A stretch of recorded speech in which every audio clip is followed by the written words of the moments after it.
Isa sa mga pinakasikat na simbahan dito sa Pilipinas ang Our Lady of Manaoag. Sinasadya ito ng mga deboto dahil sa mga himalang nagawa na nito. Dalawin at kilalanin pa natin ang Our Lady of the Holy Rosary of Manaoag.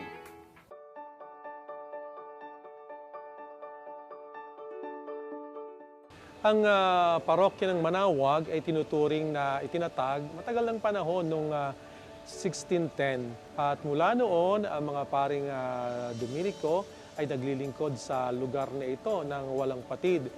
Ayon sa tradisyon, may isang magsasaka, isang araw na naglalakad mismo sa lugar na ito. Ito'y malabundok na lugar. Nakita niya ang isang babae, ang mahal na birhen, sa isang puno at siya'y tinawag. At ang sabi sa kanya, magtayo ka ng simbahan sa lugar na ito. At sa simbahan na ito ay dadaloy ang napakaraming biyaya. Mula noon, pati na yung buong bayan ay tinawag na Manaoag dahil sa isang birhen na tumawag sa kanya.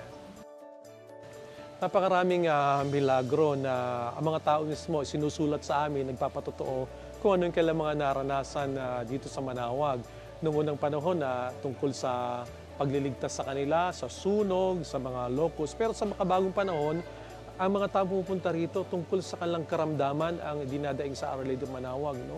Yung iba't ibang taong dumaranas ng matitinding sakit, katulad ng cancer.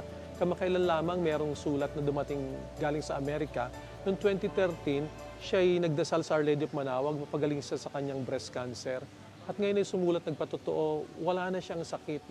Ayos na, magaling na. At sabi niya ganoon, dahil ito sa kanyang hiniling sa mahal na Birheng Maria. Meron akong kaibigan mismo na dati wala silang anak. Pumunta sila rito nagdasal. At mahimala rin naman sa kanilang pagdidibusyon sa mahal na Birhen ng Manaoag. Ngayon, 7 na ang kanilang anak. Napakarami na. At tuwing sila uuwi ng Pilipinas, dahil sila nagtatrabaho na sa ibang bansa, una nilang pinupuntahan ang Manaoag bago pa sila umuwi sa kanilang bahay, bilang tanda ng labis sa pagpapasalamat sa mahal na Birheng Maria. Ang mga estudyante rin, ngayong makabagong panahon, lagi pupunta sa Manaoag. Pag sila kukuha ng kalang board exam, bar exam, nagpapasalamat muna sila o humingi muna silang tulong sa Our Lady of Manaoag.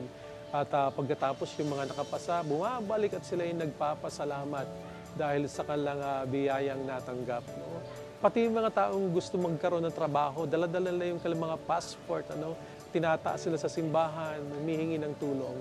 At ang sabi naman nila, sila ay napagbibigyan ng mahal na Birheng Maria. At marami pa mga himala na hindi na mabilang na naipagkaloob ng Our Lady of Manaoag sa mga taong humihingi ng tulong sa kanya. Meron tayong ginaganap ng mga tinatawag na formation, kabilang na dyan, pagbibigay ng seminar, pagbibigay ng retreat sa mga kabataan. Meron tayong Pilgrim Center na talagang itinayo para doon sa mga deboto na pupunta rito. Pwede silang mag-overnight dyan, kung malayo ka lang pinanggalingan at wala silang matuluyan, at ginagamit din sa iba't ibang activities ng simbahan. Sa Pangasinan, ito na ata yung lugar na kung saan pinakamaraming bisita. Pero itong mga bisitang ito yung tawag natin pilgrims, sapagkat ang hinahanap nila ay magkaroon ng lugar kung saan sila makakapagdasal, kung saan sila makakaranas ng kapayapaan sa kanilang puso.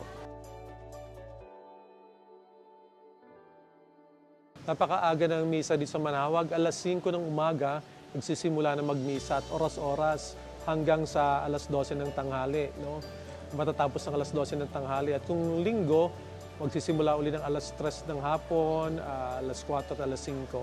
Pero kung ordinary day, ay merong misa ng alas 5 ng hapon. Oras-oras din yon buong umaga. Kaya kahit anong oras ka dumating sa umaga, makakasigurado kang makakadalo ka sa Banal na Santa Misa.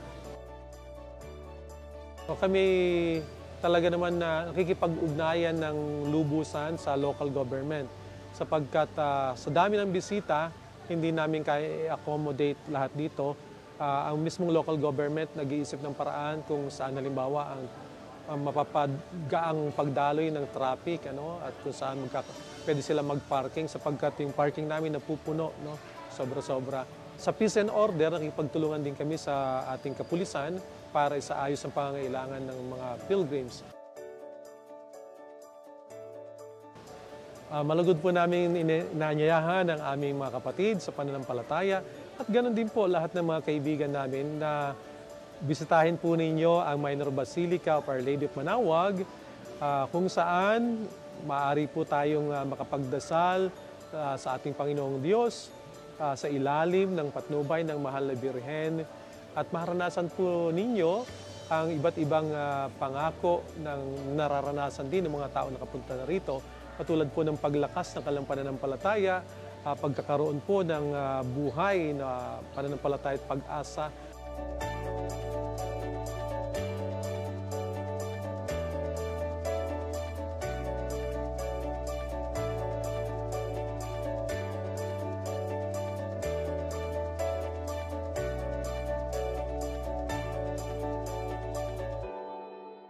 Filipinas would like to thank To Go Travel, Mega World, Toyota, Hire Philippines, Fifi Hotel and Beach Resort in Morong Bataan, and Fifi View Bed and Breakfast in Tagaytay, Ciudad Almina Restaurant, and Pangasinan Provincial Tourism Office.